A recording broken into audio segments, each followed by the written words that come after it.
दोस्तों, धर्म ग्रंथों के अनुसार चार युग एक चक्र की तरह काम करते हैं। मतलब पहले सतयुग आता है, उसके बाद त्रेता युग आता है, उसके बाद द्वापर युग और अंत में कलयुग आता है।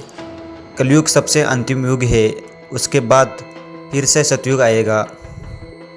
सतयुग कितने साल का होता है? दोस्तों, सतयुग सबसे पहला युग है और यह 17,28,000 साल का होता है। इसी प्रकार से हर युग की उम्र अलग अलग होती है। सतयुग में धर्म के चार पैर थे। दोस्तों, सतयुग की सबसे बड़ी जो खास बात है वह यह है कि इसमें धर्म के चार पैर थे। यानी सतयुग के अंदर ऐसे लोग रहते थे जो धर्म का पालन करते थे और हमेशा ईश्वर का नाम जपते थे। इस युग के अंदर कहीं पर भी कोई भी इंसान अधर्मी नहीं था। सारे इंसान सत्यवादी थे और हमेशा ईश्वर की भक्ति में लीन थे। इस युग में सब तरफ राम राज्य था। सतयुग के अंदर कोई भी इंसान पापी नहीं था, वे हर तरह से ईमानदार थे। कोई किसी का बुरा नहीं करता था। मतलब उस युग के अंदर किसी भी प्रकार की बुराई मौजूद नहीं थी। दोस्तों, सतयुग के लोग स्वार्थी नहीं थे।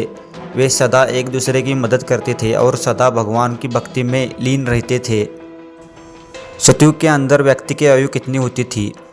दोस्तों, धर्मशास्त्र के अनुसार सतयुग के अंदर व्यक्ति की आयु 1,00,000 वर्ष थी और द्वापर युग में 1,000 और त्रेता युग में 10,000 होती थी। वैसे ही कलयुग में 100 वर्ष है। सतयुग में अलग होती थी इंसानों की ऊंचाई। दोस्तों, कलयुग के अंदर आम इंसान की औसत ऊंचाई 5 से 6 फीट होती है। वही द्वापर युग में यह 11 फीट होती थी और सतयुग के अंदर 32 फीट होती थी और त्रेता के युग में 21 फीट लंबाई थी। दोस्तों, सतयुग में भगवान को प्राप्त करने का मार्ग अलग था। मित्रों, हर युग के अंदर भगवान को प्राप्त करने का मार्ग भी अलग अलग था। कलयुग के अंदर केवल भगवान का नाम लेने से ही भगवान की प्राप्ति हो सकती है।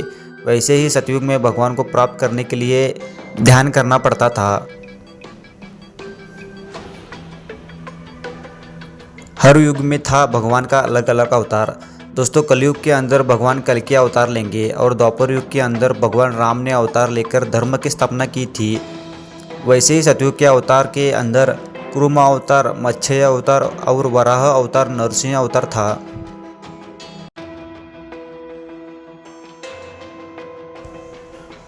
दोस्तों, आज के इस वीडियो में बस इतना ही। वीडियो पसंद आया तो वीडियो को लाइक करें, साथ ही चैनल को सब्सक्राइब करें। जय श्री राम।